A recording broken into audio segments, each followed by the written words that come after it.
What if you woke up in space, trapped inside an abandoned ship with no memory of how you got there?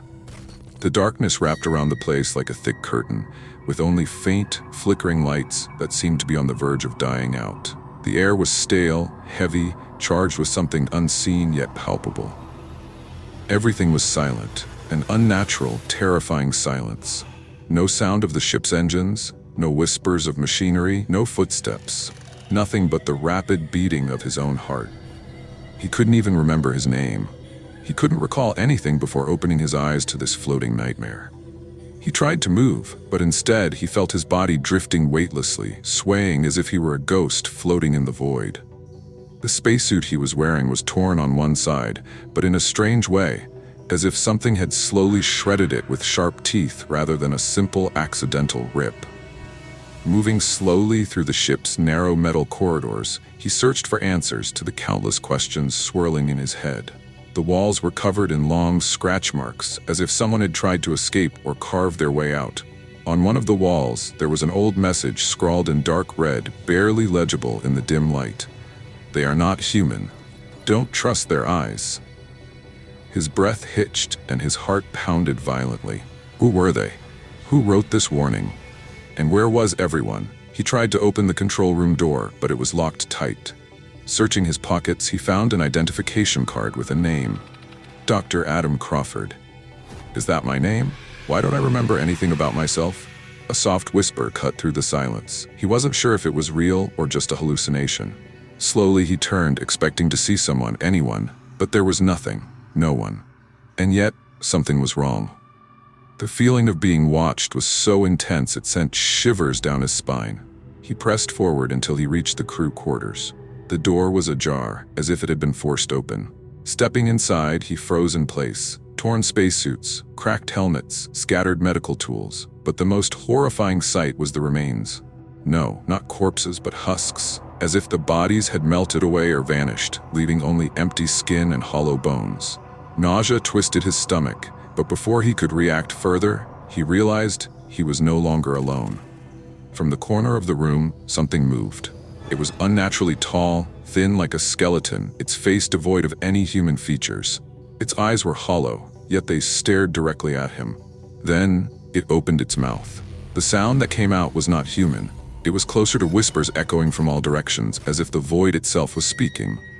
Adam trembled, stepping backward slowly, but the creature didn't move. It only watched. He took a deep breath, trying to think rationally. Maybe it's an alien.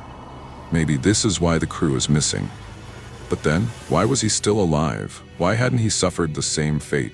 Or, was he even alive at all? There was no time for answers.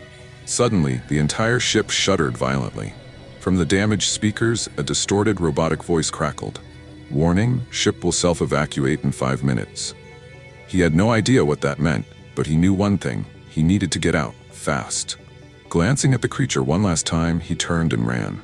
He had to reach the escape pods, but he didn't know that the thing didn't need to move, because something else was already moving inside his mind.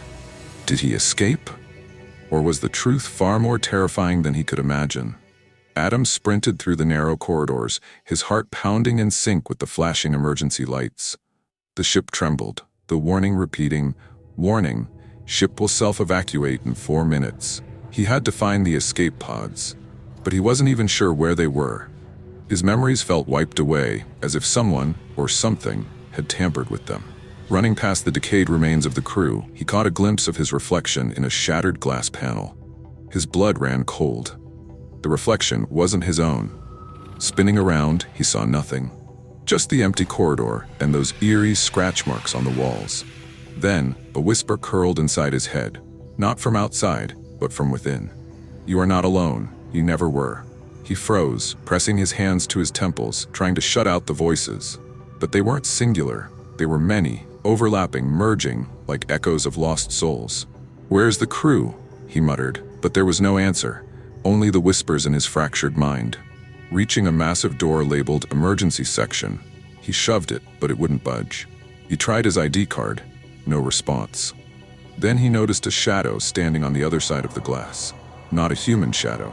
It was tall, unnaturally elongated, its head tilted as if observing him. It didn't move.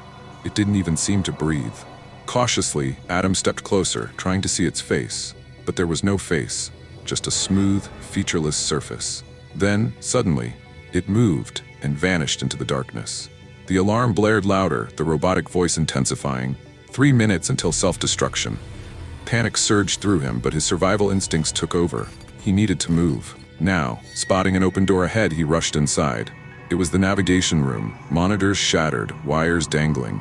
In the center, a chair with a strapped-in corpse, headless. He fought the nausea and focused. A single green light blinked on the console. Emergency launch, escape pods.